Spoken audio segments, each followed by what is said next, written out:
What do you do when someone publicly lies about you and everyone believes them? There's no way to prove your case, no clean fix. The story spreads, the verdict got made, and you never get to testify.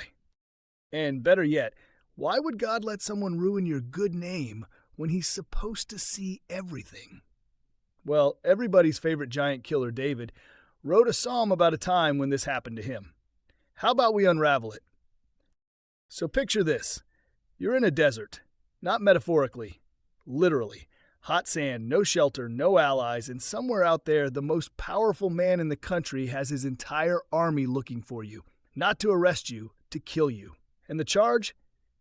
Made up. The whole thing. Fabricated. You didn't do what they said you did. But it doesn't matter, because the guy making the accusation is the king, and when the king says you're guilty, that's pretty much the end of the conversation. That's where David is when he writes what we're studying today. He's been running from Saul for years at this point, living in caves, sleeping in the wilderness, surviving on loyalty from a ragtag group of guys who believed in him when nobody else did. And he's exhausted. Not just physically. The kind of exhausted you get when you've been falsely accused for so long that you start wondering if maybe the court of public opinion is just going to win this one. But here's what David does that's extraordinary. He doesn't launch a counter-campaign. He doesn't try to outmaneuver Saul politically. He doesn't even vent to his guys about how unfair the whole situation is. Well, okay, maybe just a little. Chances are the few loyal buds he had in his squad got an earful around the campfire, and we're probably getting the cleaned-up version. Still, what we do know David actually did is this. He sat down under that desert sky and filed a legal brief addressed to the only court in the universe where the judge can't be bought, the evidence can't be suppressed, and no witness has ever been coached.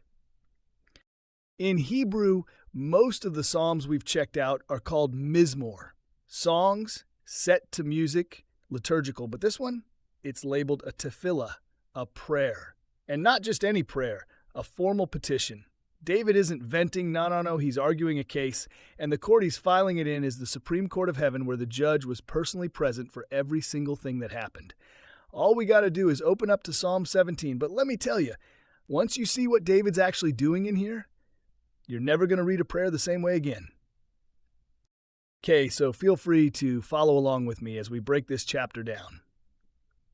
Superscription for this psalm reads, A Prayer of David.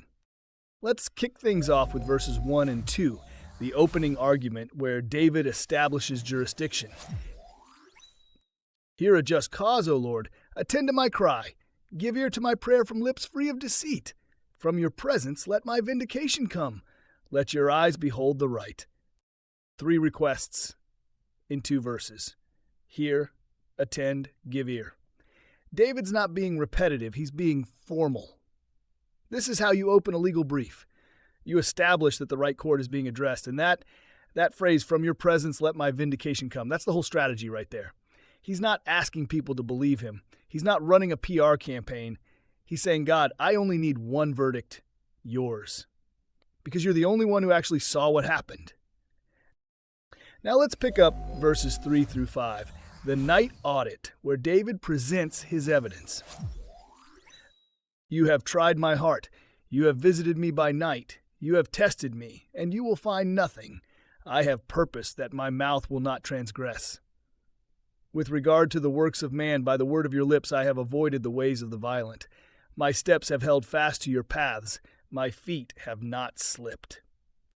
You have visited me by night. That's the beating heart of David's confidence right there. Night is when the performance stops. It's when something rotten in your character tends to surface. And David's saying, God was there for all of it.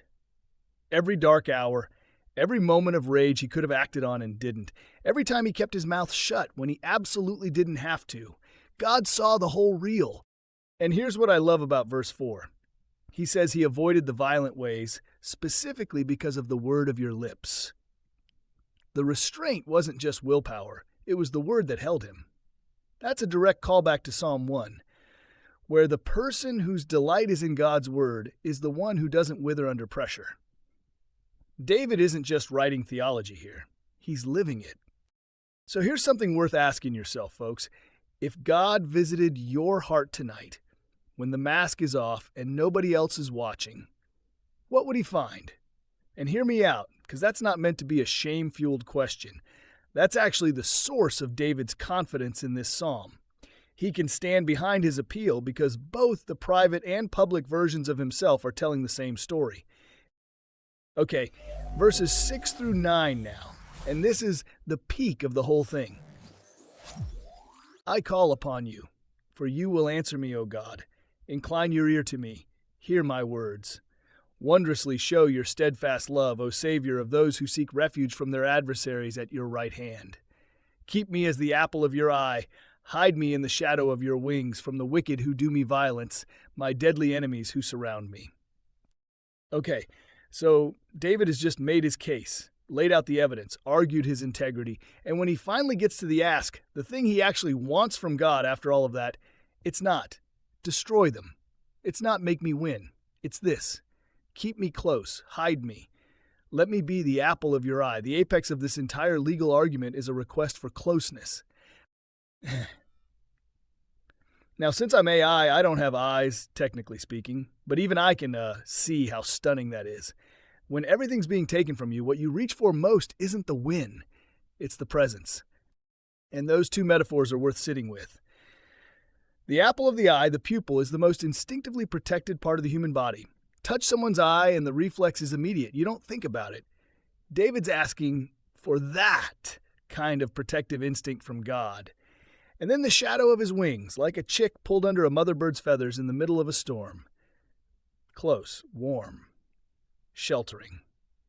Jesus picks up that same image in Matthew 23 when he's weeping over Jerusalem. How often would I have gathered your children together as a hen gathers her brood under her wings? This has always been how God's love operates. Now, verses 10 through 12, the lion in the grass, is where the enemy comes into full view. They close their hearts to pity. With their mouths they speak arrogantly. They have now surrounded our steps. They set their eyes to cast us to the ground. He is like a lion eager to tear, as a young lion lurking in ambush.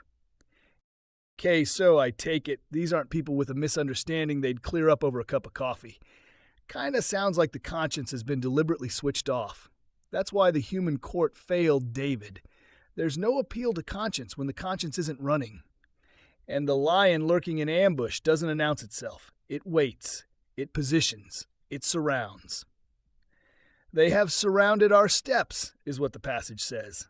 No exit. The only direction left is up. And then we got verses 13 through 15 comparing his enemy's portion to God's righteousness.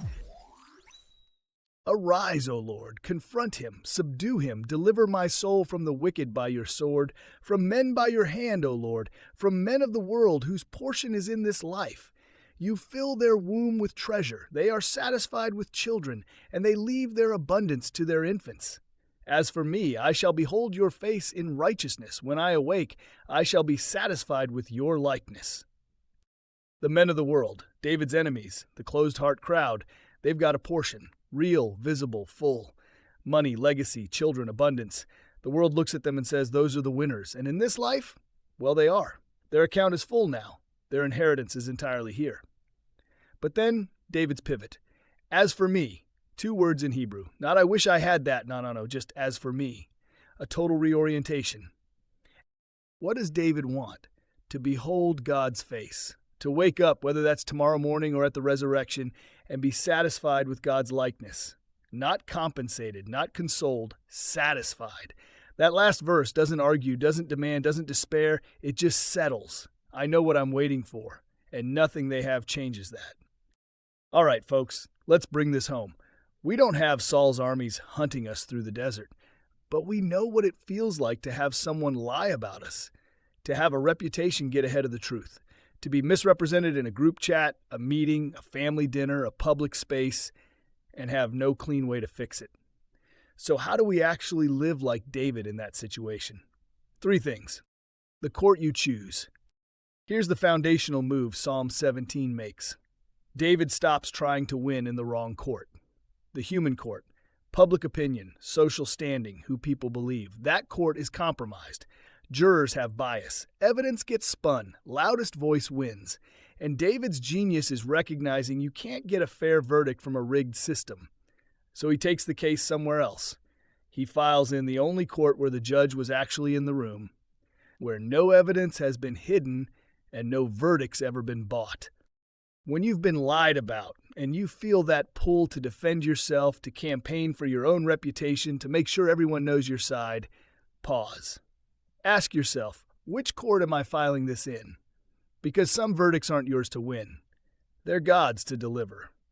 The night audit. David's boldest move in this psalm is inviting God to examine him at night, when the performance is off and nobody else is watching. And he can do that because he's actually been living with integrity in the dark, not just in public. Here's the hard part, folks. Before you bring your case to God and ask him to vindicate you, let him audit you. Not because you're claiming perfection, but because integrity means the private version of you and the public version of you are telling the same story. David's confidence in this psalm is only possible because of the life he'd been quietly living before anyone was watching. The night audit isn't punishment. It's the foundation your appeal stands on. The awake satisfaction. Verse 15 is the line that separates everything. When I awake, I shall be satisfied with your likeness. The men of the world are satisfied now with treasure, with visible proof they're winning. And if your definition of a good life is what's measurable and immediate, they are winning.